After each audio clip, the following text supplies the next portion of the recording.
नमस्कार दोस्तों, आपका स्वागत है फ्यूचर वेल्थ एकेडमी में। और आज हम बात करेंगे एक ऐसे टॉपिक पर जो हर घर की नींव है, घर के खर्चों को कैसे मैनेज करें या बजटिंग फॉर होम एक्सपेंसेस। दोस्तों, ये वीडियो खासतौर पर गरीब और मध्यम वर्ग के लिए है। ऐसे लोग जो घर का खर्च चलाने में दिक्कत महसूस करते हैं, जिन्हें समझ नहीं आता कि सैलरी जल्दी क्यों खत्म हो जाती है और बचत क्यों नहीं हो पाती है। ये वीडियो अमीर लोगों के लिए नहीं है, बल्कि उन परिवारों के लिए है जिन्हें हर महीने पैसों की टेंशन रहती है। अगर आप भी चाहते हैं कि पैसों को बेहतर तरीके से मैनेज करें और थोड़ा बचा पाएं, तो ये वीडियो आपके लिए है। दोस्तों, घर चलाना कोई आसान काम नहीं है। इसमें कई तरह के खर्चे होते हैं और अगर इन्हें ठीक से ना मैनेज किया जाए तो महीने के आखिर में जेब खाली हो जाती है और स्ट्रेस बढ़ जाता है। तो चलिए आज सीखते हैं कुछ ऐसे आसान तरीके जिनसे आप अपने घर के खर्चों को बेहतर तरीके से प्लान और कंट्रोल कर सकते हैं। पहला कदम है अपनी इनकम को समझो। First know your income. सबसे पहले आपको यह पता होना चाहिए कि हर महीने आपके घर में कुल कितने पैसे आते हैं, जैसे सैलरी, बिजनेस से होने वाली कमाई या कोई अन्य तरह के रेगुलर इनकम। जैसे मान लीजिए आपकी सैलरी 50,000 है और आपके पार्टनर की सैलरी 30,000 है, तो आपकी कुल मंथली इनकम हुई 80,000। यह जानना बहुत जरूरी है क्योंकि इसी के हिसाब से आप अपने खर्चों का बजट बना पाएंगे। दूसरा कदम होता है अपने खर्चों को पहचानना। Identify your expense. अब आती है खर्चों को। आपके खर्चे दो तरह के होते हैं। फिक्स्ड खर्चे, जो फिक्स एक्सपेंस, ये वो खर्चे होते हैं जो हर महीने लगभग एक जैसा रहते हैं और जिन्हें टाला नहीं जा सकता है। जैसे घर का किराया, घर का मेंटेनेंस या EMI।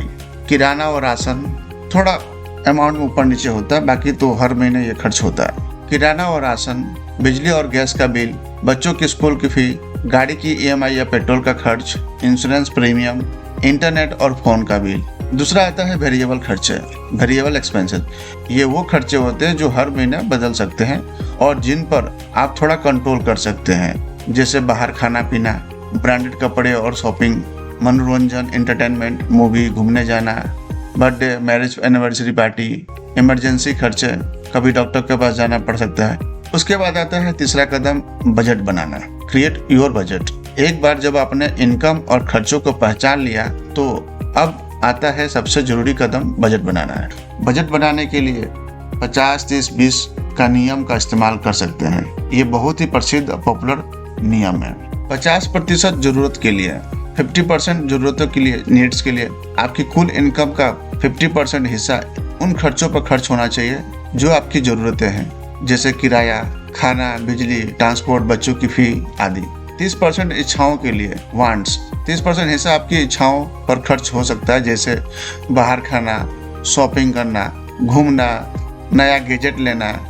ये वो खर्चे हैं जिनके बिना काम चल सकता है, लेकिन ये आपकी लाइफ को एंजॉय करने के लिए जरूरी है। दिखावटी लाइफस्टाइल। 20% बचत और कर्ज चुकाने के लिए, सेविंग एंड डेब्ट्स रिपेमेंट। जो 20% बचता है वो बचत और कर्ज चुकाने के लिए होता है। चलिए अब उदाहरण से समझते हैं। अगर आपकी कुल मंथली इनकम 80,000 है तो 50% नीड्स अर्थात 40,000 किराया, राशन, बिल, ट्रांसपोर्ट पर खर्च होंगे। 30% वांट्स यानी 24,000 शॉपिंग, बाहर खाना, मनोरंजन, एंटरटेनमेंट वगैरह सब पर जा सकता है खर्च। 20% अर्थात 20% सेविंग एंड डेब्ट्स यानी 16,000 बचत, निवेश, EMI चुकाना हो सकता है। उसके बाद आता है चौथा कदम, खर्चों को ट्रैक करना है। बजट बनाना ही काफी नहीं है, ट्रैक योर एक्सपेंसेस। खर्चों पर नजर भी रखनी होगी। इसके लिए आपको कई तरीके अपना सकते हैं, जैसे डायरी रखना या रजिस्टर रखना। एक छोटी सी डायरी या रजिस्टर बना ले, उसमें हर दिन खर्चे उसमें लिखें। मोबाइल ऐप, आजकल कई सारी फ्री बजटिंग ऐप आती है कि खर्चों को आसानी से ट्रैक करने में मदद करती है। एक्सेल शीट भी बना सकते हैं जो अपने बजट और खर्चों को ट्रैक कर सकते हैं। जैसे अपने महीने की शुरुआत में 5,000 राशन के लिए रखे थे, जब आप दुकान पर गए और 2,000 का राशन लिया तो तुरंत उसमें अपनी डायरी पर या ऐप में नोट कर लिया। इससे आपको पता चलेगा कि आपके पास राशन के लिए अभी कितने पैसे बचे हैं। उसके बाद आता है पांचवा कदम, समीक्षा करना, एडजस्ट करना, रिव्यू एंड एडजस्टमेंट। महीने के आखिर में या हर 15 दिन में एक बार अपने बजट और खर्चों को समीक्षा कर रिव्यू करें। देखें कि आपने कहाँ ज्यादा खर्च किया और कहाँ कम। सवाल पूछें अपने आप से, क्या मैंने अपने बजट के हिसाब से खर्च किया? कौन सा खर्च मैं कम कर सकता था? क्या मुझे किसी खर्चे के लिए बजट कम या बढ़ाना चाहिए? अगर आप वांट्स वाले सेक्शन में ज्यादा खर्च कर रहे हैं तो अगले महीने उसे कम करने की कोशिश करना चाहिए। अगर कोई इमरजेंसी आ गई तो अगले महीने के बजट में उसे एडजस्ट करना पड़ता है। कुछ और काम की बात है, एक्स्ट्रा टिप्स, जैसे इमरजेंसी फंड बनाना। कम से कम 3 से 6 महीने के खर्चों के बराबर एक इमरजेंसी फंड जरूर रखना चाहिए। ये मुश्किल समय में आपका काम आता है। उसके बाद आता है कर्ज से बचना। क्रेडिट कार्ड का सोच समझ कर इस्तेमाल करना चाहिए।